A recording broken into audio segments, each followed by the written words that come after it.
My name is Annie Gist. I'm from Vernon, Florida. I live in Atlanta. I met my husband in Fort Lauderdale, Florida. And we were married in 1980, May of 1980. I went to Tennessee. That's where my in-laws were at the time. They were originally from Lynch, Kentucky. And so I tell everyone I spent my honeymoon between Knoxville, Tennessee and Lynch, Kentucky. And that was back of May of 1980. I learned about the reunion in Eastern Kentucky Social Club from my husband, Garfield Gist. The first reunion I went to was in Cleveland, Ohio. It was downtown. I'm trying to remember if it was the Hyatt.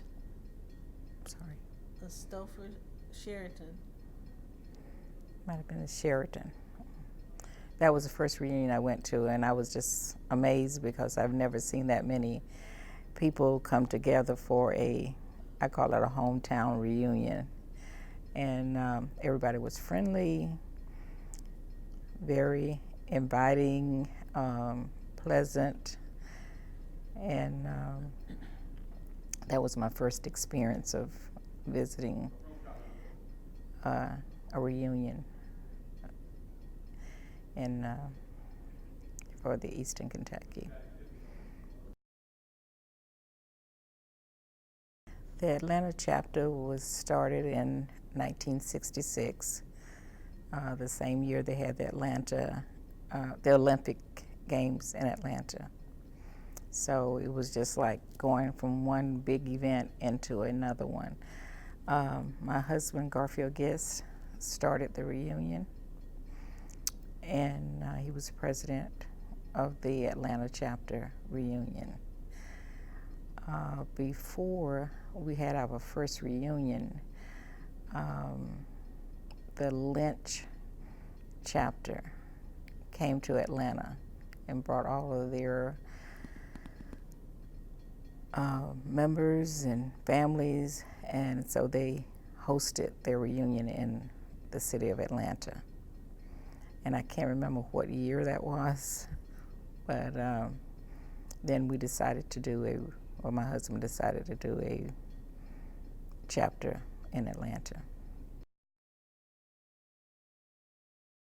Okay, when we first started the Atlanta chapter, we wanted it, even though it was, the organization was called the Eastern Kentucky Social Club, our chapter is called SACA.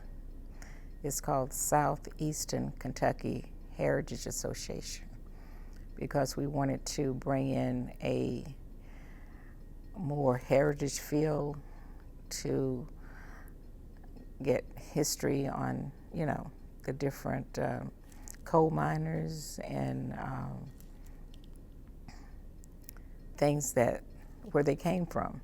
What did they do? How did they migrate to from different places? Because a lot of the families came from other cities to Kentucky too. So, but I was very impressed with some of the older gentlemen. One was my husband's father, Rufus Gist, and Mr. Bascom, and I can't remember all the names, but that had the Lynch chapter, and it just impressed me very much to see them, how they organized it. Our goal was to give away scholarships, support the coal miners. We had someone from Emory University that interviewed my husband, and then she also went to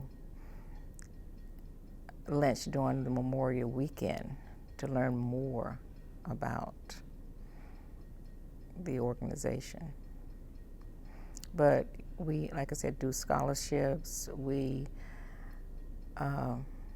solicit help and support from the city of Atlanta, the mayor.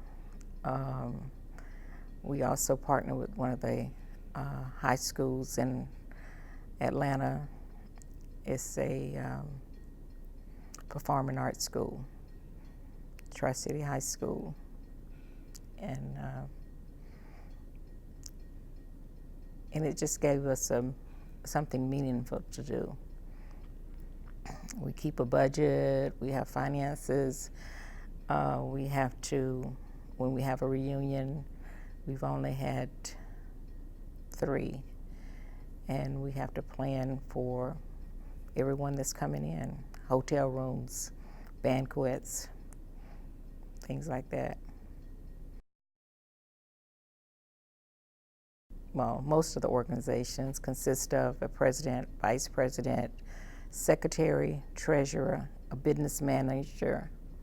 Some might have a parliamentarian, which we did have also. Is to keep order in the meetings when we have board meetings, executive board meetings.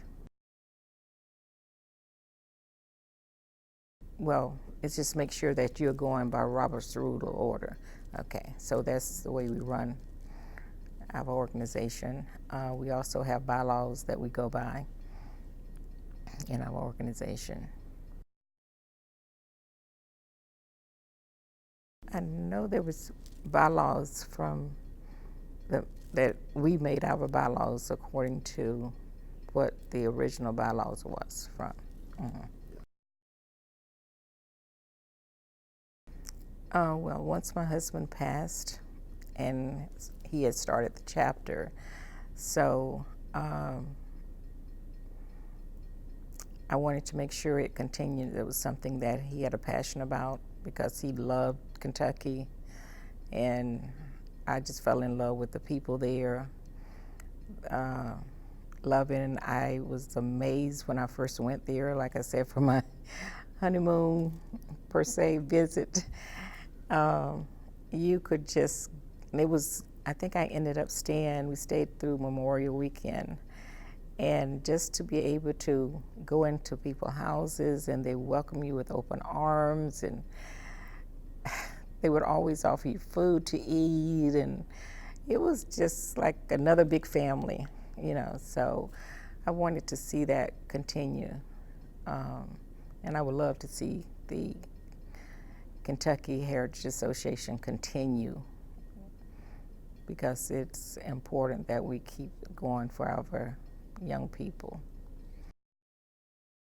I'm hoping that after the 50th reunion that we continue to grow, that we continue to come up with some dynamic plans to make it stronger and to involve our young people, the ones that, you know, are able to participate, because there is just so much out there that they can learn from the older generation that started this organization, you know, because we want to keep that love going, the family love of each other, and make it stronger.